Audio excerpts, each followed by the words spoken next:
това видео ще говорим за стоицизма. Това е много важно видео за мен, тъй като този начин на мислене промени живота ми във всички аспекти. В моите лични отношения, в бизнеса, в личното ми развитие, в начина ми на това как гледам в бъдещето и в живота ми. Затова, моля, обърнете внимание от началото до края на видеото. Не го слушайте на фона, докато правите нещо друго, защото това е видеото, което може да промени живота на много хора, които го гледат в момента. Структурирала съм това видео в 10 различни точки, които за мен са най-полезните уроци от стоицизма. Първата точка е приемането на съдбата. Това няма нищо общо с това дали съдбата е предопределена или не. Това е да се фокусираме върху нещата, които можем да повлияем и да се съсредоточим върху това, което не можем да променим. И буквално единственото нещо, което можем да променим, са нашите мисли, нашите желания и нашите действия. Тоест това, което изтича от нашата вътрешност, това, което излиза от нас. Всичко останало е напълно външно. Аз не мога да предотвратя много неща. Нямам способността да предотвратя тавана, който ме предпазва в момента, да падне върху мен и да ми отнеме живота. Не мога да предотвратя, че тук навън, въпреки че изглежда като слънчев ден, може да избухне буря. Единственото, което мога да контролирам, е всичко, което имам в себе си. Всичко, което мисля, желая и решавам да осъществя, като го изпълнявам чрез моите действия. Това е единственото, на което съм господарка. Когато разберете това, разбирате, че съдбата идва и вие сте напълно неспособни да промените какво ще ви се случи. Затова единственото, което ви остава, е да се фокусирате, да реагирате и да действате по най-добрия начин във всяка ситуация. Каквото и да се случва около вас, стоицизмът ни учи, че трябва да се фокусираме, да реагираме по най-добрия начин, да се опитаме да бъдем най-добрата версия на себе си в ситуацията, която ни обхваща във всеки един момент. Освен това, започнах да разбирам живота като поредица от обстоятелства, които се случват едно след друго. Тоест, това, което се случва, ние не знаем дали е добро или лошо. Въпреки че някои неща ни карат да се чувстваме зле в даден момент, никога не знаем как това ще повлияе в бъдещето, какво може да дойде благодарение на това. Тоест, ако имате сърцераздирателна раздяла, се чувствате зле в началото, но може би това е кликът, който ви трябва, за да се преместиш в друга държава, да смените перспективата и може би в тази друга държава да откриете възможностите, които сте търсили през целия си живот. Никога не знаем дали нещо е добро или лошо. Това може да се види ясно в една известна история или китайска приказка, която гласи следното. Имало едно време един учител в китайско село, който имал син. Този син един ден решил да отиде на разходка в гората и се върнал с кон, който е чистокръвен. Тогава цялото село отива при учителя и му казва: "Ей, твой син намери кон, каква добра новина, нали?" И учителя отговаря: "Може би." На следващия ден коня бяга от селото и го губят. Тогава цялото село отива и казва на учителя: "Коня избяга, каква лоша новина, нали?" И учителя казва: "Може би." Седмица по-късно коня се връща с още 7 коня, също така генетично привилегировани като първия кон. Тогава цялото село отива при учителя и му казва: "Сега имаме 8 коня, какъв добър късмет, нали? Каква добра новина?" И учителя казва: "Може би." Малко по-късно конете се плашат от нещо и един от тях рита сина му и му чупи крака. И цялото село отива при учителя и му казва: "Ей, коне щупи крака на сина ти, каква лоша новина, много зле." И учителя отново отговаря: "Може би." Малко след това китайската армия идва да призове всички мъже в селото, които са на възраст и могат да се бият, за да ги отведе в армията, във война, където всички биха загинали накрая. Но синът на учителя не може да отиде с тях и не умира, защото има счупен крак.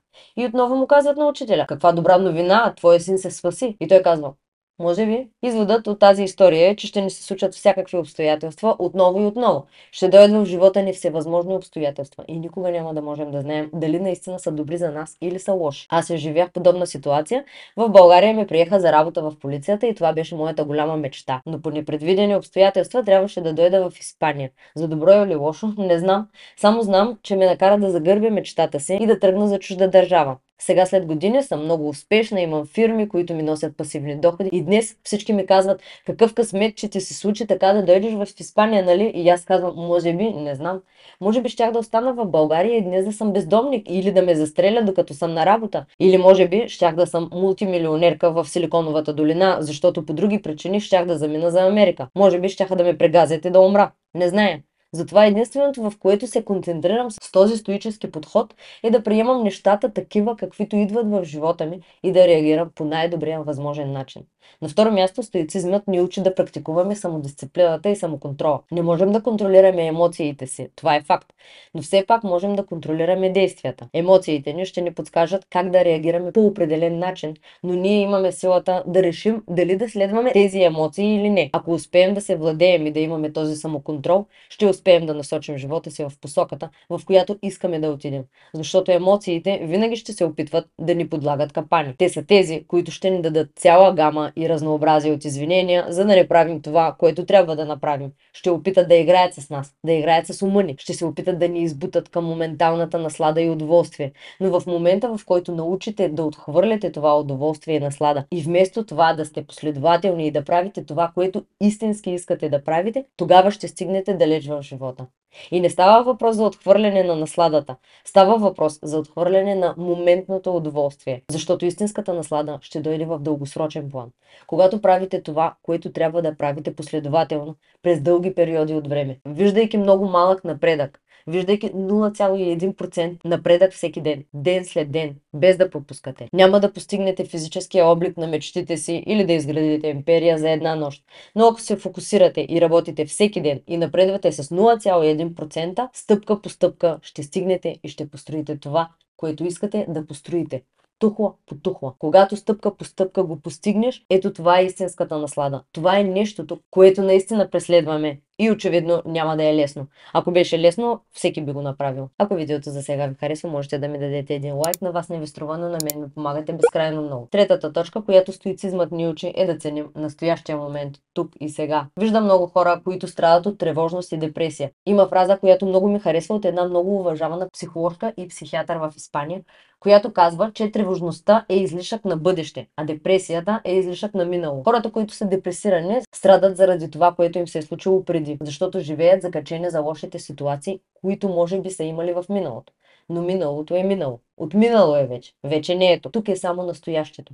Така че ако тази ситуация вече не съществува, защо трябва да продължава в теб това лошо чувство? Това са призраци, илюзии. Те наистина не съществуват. Те са отишли. Остават само вътре в нас. Както казах в началото, единственото нещо, което контролираме, е това, което имаме вътре в нас. Така че стоицизмът ни учи да се фокусираме върху тук и сега. И ни позволява да се откажем от тези лоши ситуации, които сме преживели в миналото. И следователно, много ще ни улесни, за да излезем от лошата ситуация, като депресия, раздяла или травма. Същото важи и за тревожността. Това е излишък на бъдеще. Тя е страх и притеснение за бъдещето. За това какво може да се случи. А ако ми се случи нещо лошо, а ако всичко се обърка, но пак стоицизмът ни показва да се съсредоточим тук и сега. Затова, ако наистина се съсредоточите в момента, няма да имате тревога за това какво ще се случва в бъдещето, защото бъдещето не съществува.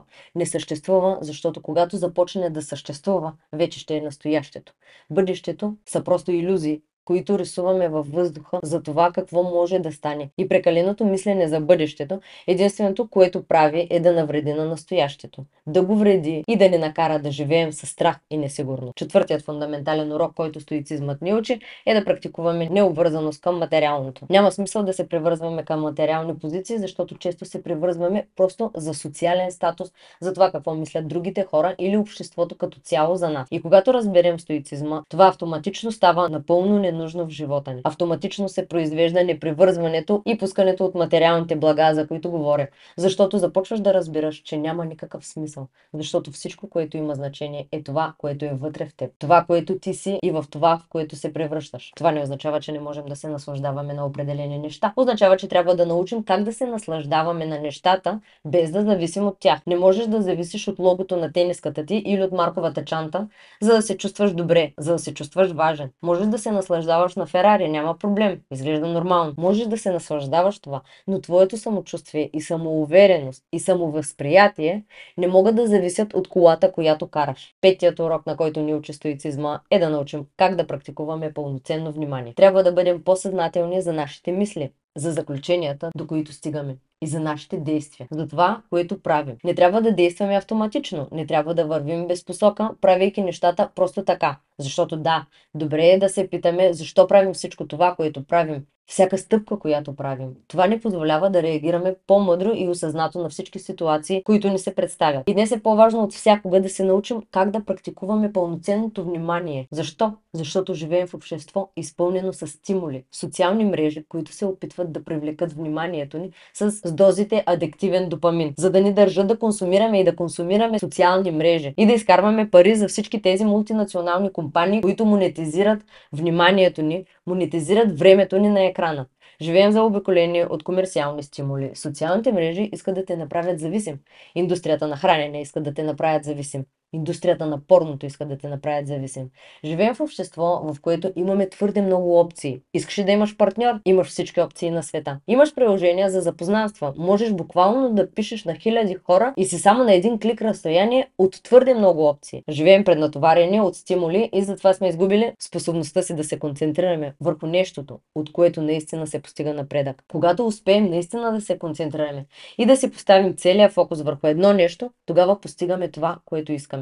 Затова е наш дълг днес да се борим срещу обществото. Това общество, което ни хваща и се опитва да ни направи зависими и да практикуваме пълноценното внимание към това, на което искаме наистина да обърнем внимание, защото знаем, че е добро за нас. Шестата точка е да практикуваме вътрешната самокритика, т.е. да погледнем вътре в себе си и да сме критични. Трябва да се научим да оценяваме нашите добродетели и да коригираме нашите грешки. Да бъдем самокритични. Гледам наоколо и виждам много хора, които вървят през живота без смисъл, без посока и без причина. Така че никога няма да могат да стигнат до мястото, където искат да стигнат. Трябва да погледнем вътре в себе си и да направим самокритика, за да се подложим на тест на база на информацията, която произлиза от този самоизпит. Ще се преориентираме към по-добрата версия на себе си. Следващата точка е да поемем лична отговорност. Имаме силата да решим как да реагираме на обстоятелствата и условията около нас. Защото нека не забравяме, че ние сме единствените собственици на нашите действия, желания и мисли. Никой друг. Обстоятелствата и всичко около теб нямат нищо общо с това. Това е като историята, която обичам да разказвам за корабите. Корабът не потъва, защото има вода около себе си, а потъва, когато влезе вода вътре в него. Така че спрете да обвинявате правителството, шефа си, партньора си, че няма работа, че всичко е твърде скъпо, инфлацията или войната. Спрете да търсите виновници. Погледнете вътре в себе си и проумейте своята отговорност. Ще ви разкажа една кратка история, която много ми харесва. Хернан Кортес, който беше завоевател, имал много известна практика да изгаря корабите. Тоест той пристигал с армията си, с кораби, слизал на брега и отивал да завоюва териториите. Тогава той казвал: изгорете корабите. Защо? Защото искаше армията му и хората, които са дошли с него за тази мисия, да разберат, че няма връщане назад.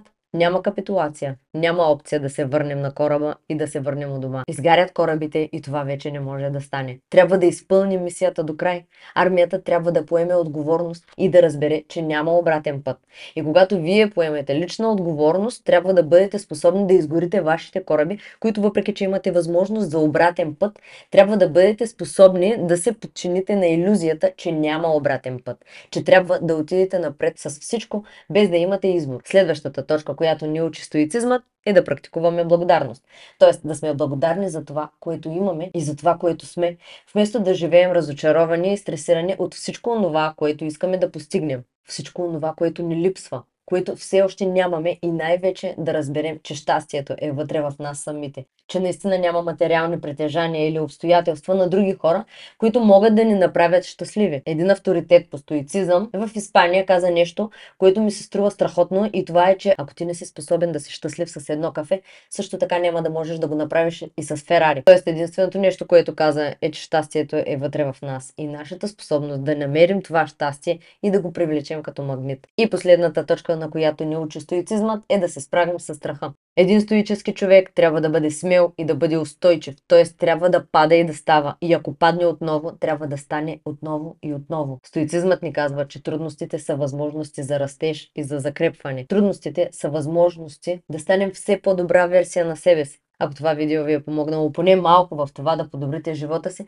не забравяйте да ми дадете един лайк и да ме последвате за още такова съдържание. Благодаря ви, че останахте с мен до край. Чао!